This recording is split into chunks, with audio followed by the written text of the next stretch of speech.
Olá, sejam bem-vindos a mais um FIAP Café. Eu sou a Giovana Vaz e hoje o bate-papo é sobre robôs e os desdobramentos da relação homem-máquina.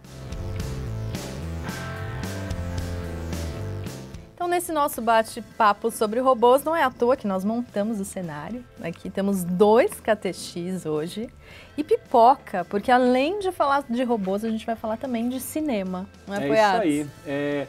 Gi, é um prazer estar aqui contigo, porque É ali há duas grandes paixões minhas, né? A tecnologia e o cinema. Então a gente vai falar sobre essas duas coisas ao mesmo tempo. E Poiatos, antes da gente começar a falar de filme, queria saber se as máquinas, de alguma forma, representam uma ameaça para a humanidade. Se a gente considerar desde a Revolução Industrial, elas podem sim representar uma ameaça, né? A gente tem cada vez mais alguns empregos, algumas posições aí que a gente tinha na indústria, no comércio, que acabam sendo absorvidas pela automação no geral, né? Desde softwares até hardwares, até máquinas, e cada vez mais máquinas que se assemelham a nós, né? Humanoides estão cada vez mais frequentes. A gente começa a ver algumas notícias de China, Japão, de criados robôs, de atendentes de hotel robôs, então isso está cada vez mais frequente. Fiz uma busca antes da gente começar o bate-papo em algumas notícias. Robô faz mal à criança, homens se rendem às máquinas, alunos de inteligência artificial falham em teste de Turing, não conseguem identificar que eles estão interagindo com uma máquina. Então, quando eu te pergunto se uma máquina representa uma ameaça para a humanidade, ok, elas podem então nos substituir, mas e uma ameaça física?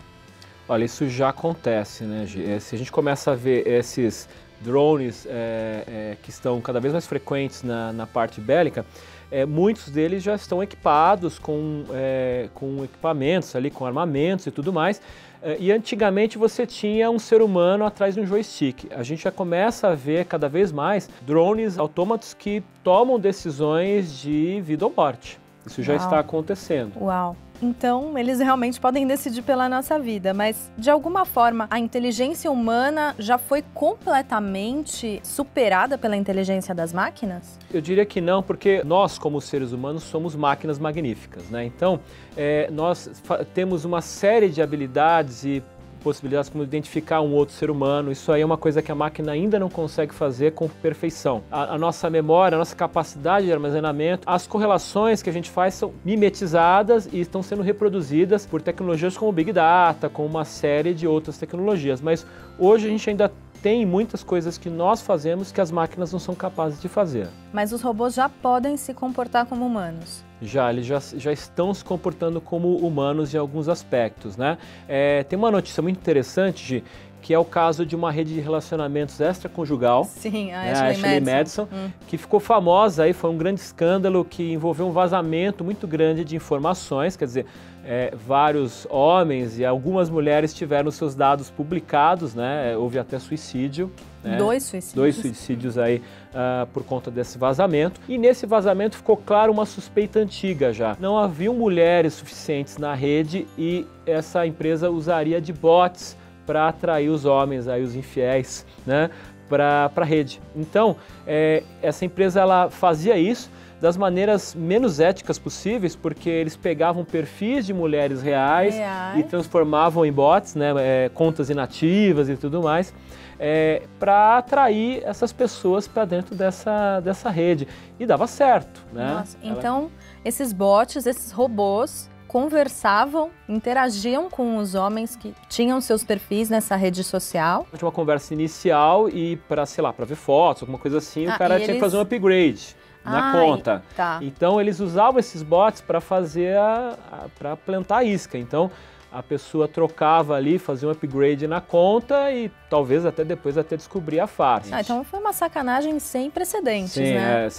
Do ponto de vista ético, eles, né, desde o fato de enganar os seus clientes até o fato de usar fotos das quais eles não tinham direito de usar dessa maneira. Então foi realmente um grande escândalo, mas o fato curioso, né, é que esses bots acabaram passando no teste de Turing.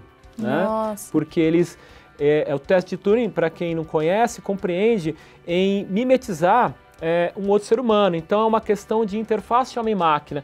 Na verdade, a gente não aborda a questão de se a máquina pensa como nós, ou se ela tem sentimentos, ou etc. Mas o computador ele consegue interagir com o ser humano de uma maneira mais natural possível, a ponto de enganar esse ser humano, por exemplo, né? Um caso menos polêmico também foi de um curso de inteligência artificial em que os alunos não perceberam que eles estavam interagindo com uma máquina, né? Exatamente. Esse é o caso mais interessante, né? Porque esses alunos eram alunos de inteligência artificial, né? Olha só.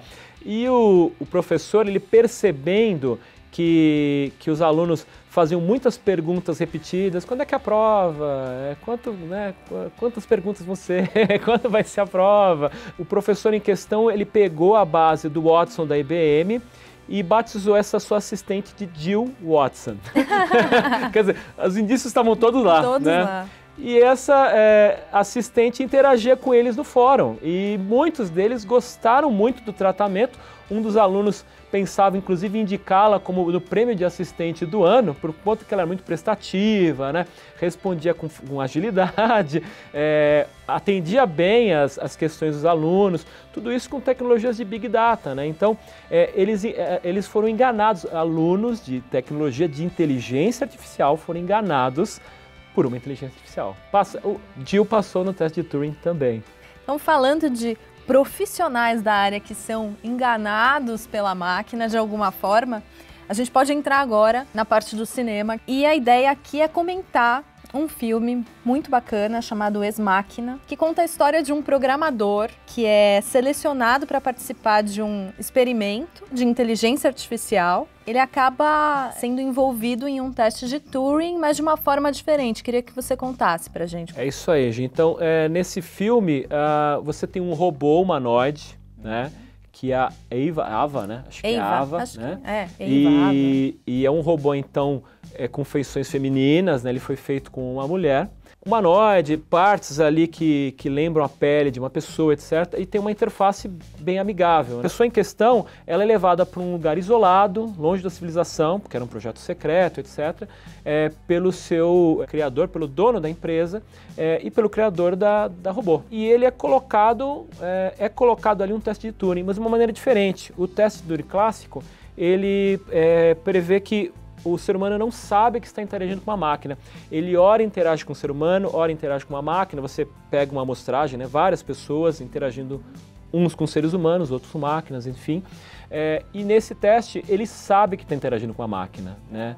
É mostrado a ele que é um robô, né, que a interface é um robô. E a grande questão do filme é diferente, né? Ele já sabe, né, que ele está interagindo com uma máquina. E a grande ideia é o seguinte, quão pode ser interessante esse relacionamento entre os dois? Esse robô, ele pode ter afeições pela pessoa, ou melhor, a pessoa, né, o programador ali, ele se relaciona com a máquina a ponto de ter afeições, desejo pela máquina. Inclusive, a robô encanta o público. Eu estava do lado do robô. Eu queria muito que eles ficassem juntos. Eu acreditei que eles iam formar um casal. Você se identifica com o robô nesse filme, né? Sim. Ainda mais porque o criador, ele é colocado como uma pessoa perversa, como uma pessoa, né, meio asquerosa até, né? Mal intencionada, né? Até, e com os robôs e com os humanos, né? Exatamente. Eu acho que esse personagem é muito importante para levar a gente pro lado do robô. Qual era a intenção do Nathan, do criador, ao chamar o Caleb? Era entender se o robô realmente passaria no teste de Turing, se ele se comportaria como um humano? Pois é, né, Gi? Uma das coisas da qual fica dúbia no filme é justamente a intenção do criador do robô ao chamar o Caleb, né? E o que me parece é que ele estava testando não só o robô, o Caleb estava sendo testado, quer dizer, ele queria, na verdade, fazer um teste de Turing reverso. O criador estava, inclusive, por dentro da armação ali, da robô, e queria sair, né? Queria ver o mundo. Então, na real, o desenvolvedor da robô programou essa máquina para que ela tentasse seduzir o humano a libertá-la. Provavelmente ele já previa esse comportamento, né? Comportamento até bem humano, né? A máquina estava em cárcere ali. E no final, a Ava realmente a gente vai contar a consegue... final mesmo? Spoiler? Vamos contar, poxa. O filme inteiro, a história toda é muito mais interessante do que o final. Então vale a pena assistir mesmo a gente contando aqui o que vai acontecer. Exato. Mas realmente a Ava consegue seduzir o Caleb a libertá-la. E ele acaba ficando preso numa das salas ali por conta do grande sistema de segurança. E a gente acaba acreditando que vai realmente acontecer uma união, né? Que o robô e o humano ficarão juntos, mas o que acontece é que a Ava seduz o cara, ele a liberta e no final, o que acontece? Ele fica preso. Ela vira as costas. Ela vaza e vai embora. Né? Deixá-lo ali era uma sentença de morte. Ele não tinha como ser. Não tinha como sair. Ele não tinha como sair dali. Essa máquina superou a inteligência humana. Né? Superou, né? Deixou todo teste. mundo no chinelo. O programador, o criador dela. O espectador. O espectador. Sim. O cinema sempre reproduz várias versões do que pode acontecer no futuro de uma forma muito legal. Em qual momento você acha que nós realmente devemos ficar preocupados em relação aos robôs? Olha, eu acho que a gente começa a ficar preocupado quando eles começarem a se replicar. Né? Porque quando um robô começar a fazer uma cópia de si mesmo, quer dizer, a reprodução, que é um dos fatores da vida, né? Porque o primeiro eles já estão cumprindo, que é a autopreservação, que é o nosso instinto mais primitivo, né? Quer dizer, auto-preservar é importante para a vida, todos nós temos. E eles já estão começando a serem programados, a serem ensinados a fazer isso. Quando eles começarem a se replicar, eles não precisam mais da gente. Atos, esse bate-papo é muito gostoso, não dá vontade de parar de pensar nas milhares de possibilidades que a gente vê aí para o futuro na nossa interação com os robôs. Mas o FIAP Café fica por aqui. Obrigada pela sua participação. Obrigado, Gi. Foi um prazer. E até a próxima. Tchau, tchau. Tchau.